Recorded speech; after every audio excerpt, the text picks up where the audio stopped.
নমস্কাৰ বন্ধুসকল সকলোকে মোৰ ইউটিউব চেনেল পৰাগজ্যোতি টেকলৈ স্বাগতম জনাইছোঁ। বন্ধুসকল যিসকলে অসম পুলিচত এপ্লাই কৰিছিলে, যিসকলে অসম পুলিচৰ এডমিট কাৰ্ডৰ কাৰণে ৰখি আছিলে বা যিসকলে বহুত দিনৰ পৰা প্ৰিপেৰেশ্যন কৰি আছিলে আৰু কেতিয়া এডমিট কাৰ্ড আহিব বুলি ভাবি আছিলে, সেইসকলৰ কাৰণে আজি অতি সুখবৰ, কিয়নো এডমিট কাৰ্ড কেতিয়া ডাউনলোড কৰিব পাৰিব সেইটো এখন নটিচ আহিছে। 24 ফেব্ৰুৱাৰী তাৰিখৰ পৰা এডমিট কাৰ্ড ডাউনলোড কৰিব পাৰিবি আৰু সেই এডমিট কাৰ্ডত ইণ্টাৰভিউ কেতিয়া হ'ব আৰু ক'ত হ'ব সেই সকলোবোৰ ডিটেইলছ থাকিব। ভিডিঅ'টো শেষলৈকে চাই থাকিব আৰু কি নটিচ আহিছে নতুন সকলোবোৰ দেখাবলৈ চেষ্টা কৰিম। বলক ভিডিঅ'টি আৰম্ভ কৰোঁ। ভিডিঅ'টি ষ্টাৰ্ট হোৱাৰ আগতে আপোনালোকক এটি অনুৰোধ, যদি মোৰ ইউটিউব চেনেল নতুন হয় তেন্তে এনেধৰণৰ ডিফেন্সৰ ৰিলেটেড বিভিন্ন ধৰণৰ নটিফিকেশ্যনৰ বাবে মোৰ চেনেলটি ছাবস্ক্ৰাইব কৰিবি আৰু লগতে কাষত থকা বেল আইকনটো প্ৰেছ কৰিবলৈ একেবাৰে নাপাহৰিবি। আৰু যিসকল বন্ধুবৰ্গই অসম পুলিচত এপ্লাই কৰিছিলে সেইসকললৈ এই ভিডিঅ'টি শ্বেয়াৰ কৰি দিবি। বলক আজি আমি ভিডিঅ'টি আৰম্ভ কৰোঁ। বন্ধুসকল অসম পুলিচৰ যিটো অফিচিয়েল ৱেবছাইট, সেই ৱেবছাইটৰ আহি ইয়াৰ যি নটিচ, অফিচিয়েল যিটো নটিচ, সেইটো নটিচ দেখাবলৈ চেষ্টা কৰিম ডাউনলোড কৰি। এইটো হৈছে অফিচিয়েল লিংক আৰু ডাউনলোড নটিচ ইয়াত মাৰি দিম। ইয়াত মাৰি দিয়াৰ লগে লগে ডাউনলোড হৈ যাব। ডাউনলোড হোৱাৰ পাছত ইয়াত কি লিখিছে চা, এইখন নটিচ আহিছে office of the chairman state level police recruitment board, Assam, Hengrabari, গুৱাহাটীত আছে। আৰু এইখন নটিচ আহিছে 14 ফেব্ৰুৱাৰী 2020 চনত, অৰ্থাৎ যোৱাকালি এইখন নটিচ আহিছে। আৰু এইখন নটিচত সম্পূৰ্ণভাৱে দিয়া আছে যে যিসকলে অসম পুলিচৰ গেট 4 PWD কাৰণে এপ্লাই কৰিছিলে, মানে কি যিসকলে গেট 4 PWD কেণ্ডিডেটে এপ্লাই কৰিছিলে সেইসকলৰ কাৰণে এডমিট কাৰ্ড আহিছে। আৰু ইয়াত সুন্দৰভাৱে দিয়া আছে এডমিট কাৰ্ডটো 24 ফেব্ৰুৱাৰী 2020 চনৰ ভিতৰত, মানে কি 24 ফেব্ৰুৱাৰীৰ পৰা ডাউনলোড কৰিব পাৰিব ইয়াৰ এডমিট কাৰ্ডটো। এইটো আছিল ইয়াৰ যি অফিচিয়েল যি নটিফিকেশ্যন। তাৰপাছত দেখাবলৈ চেষ্টা কৰিম ইয়াৰ যি ইণ্টাৰভিউ কিমান মাৰ্কছৰ হ'ব, কি বিষয়ত কিমান মাৰ্কছ আহিব, সকলো সুন্দৰভাৱে বুজাবলৈ চেষ্টা কৰিম। ভিডিঅ'টি শেষলৈকে চাই থাকিব আৰু ভিডিঅ'টি যিসকলে এপ্লাই কৰিছে সেইসকলে শ্বেয়াৰ কৰি দিবি। Scheme for award of marks ইয়াত ক্লিক কৰিলোঁ। ইয়াত ক্লিক কৰালৈকে ডাউনলোড হৈ যাব লিষ্টখন।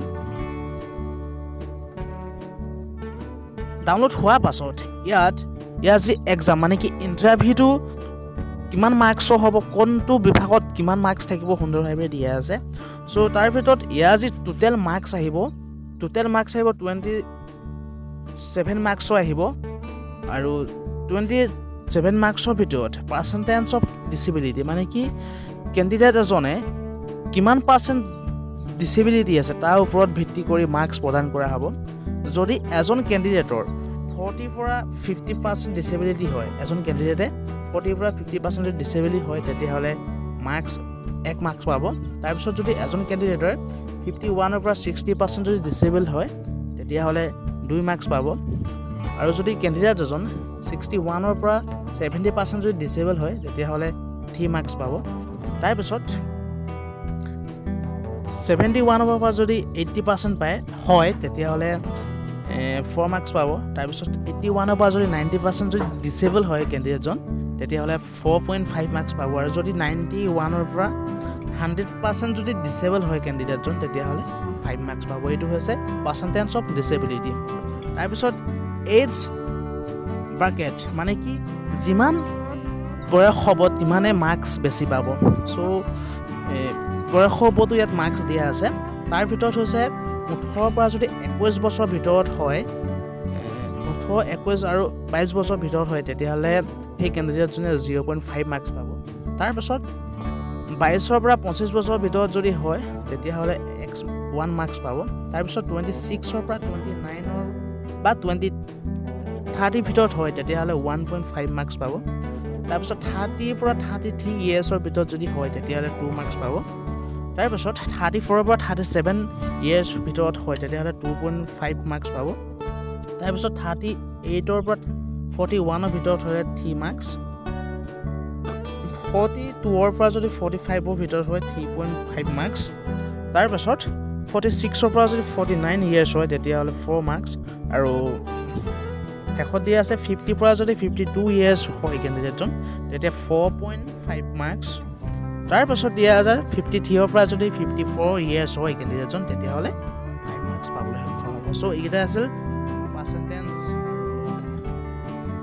এইজ তাৰপিছত আহিল এইকেইটা মাৰ্কছ হ'ল 5 মাৰ্কছ থাকিল পাৰ্চেণ্টেজ অফ ডিচেবিলিটিত 5 মাৰ্কছ তাৰপিছত এইজ ব্ৰেকেটত 5 মাৰ্কছ তাৰপিছত আহিল ভাইভা ভইচো হ'ব ইয়াত ভাইভা ভইচ মুঠ মাৰ্কছ হ'ব 14 নম্বৰ হ'ব ভাইভা ভইচ আৰু কোন বিভাগত আহিব কুৱেশ্যন সুধিব এইটো দিয়া আছে তাৰ ভিতৰত যিখন চিলেবাছখন দিয়া আছে history of Assam Assam history general knowledge culture polity geography and economic of Assam এইকেইটা বিষয়ৰ ওপৰত ভাইভা ভইচ সোধা যাব তাৰপিছত ইয়াত দিয়া আছে marks by the selection committee for overall personality মানে কি 3 নম্বৰটো এইটো কাৰণে যাব যি কেণ্ডিডেটজনে কুৱেশ্যন কেনেদৰে উত্তৰ দিছে তাৰ ওপৰত যি ভিত্তি কৰি মানে কি চাব মানুহজনৰ ব্যৱহাৰ পাতি কেনেকুৱা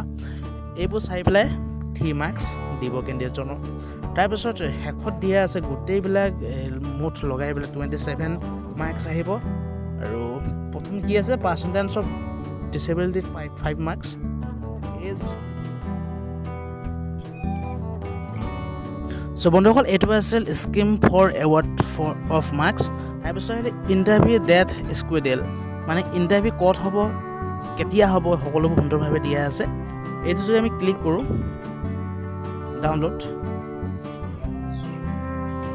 আৰু এখন নটিছত সুন্দৰভাৱে দিয়া আছে ক'ত কোনখন ডিষ্ট্ৰিক্টৰ ক'ত ইণ্টাৰভিউ হ'ব কেতিয়া হ'ব সুন্দৰভাৱে দিয়া আছে ইয়াত প্ৰথমে দিয়া আছে কামৰূপ মেট্ৰ'ত ইণ্টাৰভিউ ডেট 16 17 18 19 20 মাৰ্চ 16 পৰা 23 মাৰ্চৰ ভিতৰত হ'ব আৰু ইয়াৰ ইণ্টাৰভিউ ভেন্যু দিয়া আছে office of the commandant AP battalion Kahilipara Guwahati so' অসমৰ প্ৰত্যেকখন ডিষ্ট্ৰিক্টৰে কেতিয়া ইণ্টাৰভিউ হ'ব ক'ত হ'ব সুন্দৰভাৱে ইয়াত দিয়া আছে চ' ভিডিঅ'টো ইমানেই আছিল যদি ভিডিঅ'টো চাই ভাল পায় তেন্তে লাইক কৰিবি কমেণ্ট কৰিবি আৰু যিসকলে এপ্লাই কৰিছিলে এইকেইটা পোষ্টৰ বাবে সেইসকলে এই ভিডিঅ'টো শ্বেয়াৰ কৰি দিবি আৰু যদি মোৰ ইউটিউব চেনেল নতুন হয় তেন্তে এনেধৰণৰ ডিফেন্সৰ অসম পুলিচ হওক ইণ্ডিয়ান আৰ্মি BSF SSB সকলোবোৰ নটিফিকেশ্যন পাবলৈ মোৰ চেনেলটো ছাবস্ক্ৰাইব কৰিবি লগতে কাষতে থকা বেল আইকনটো প্ৰেছ কৰিবলৈ একেবাৰে নাপাহৰিবি চ' আজি ইমানেই আছিল নমস্কাৰ জয় আই অসম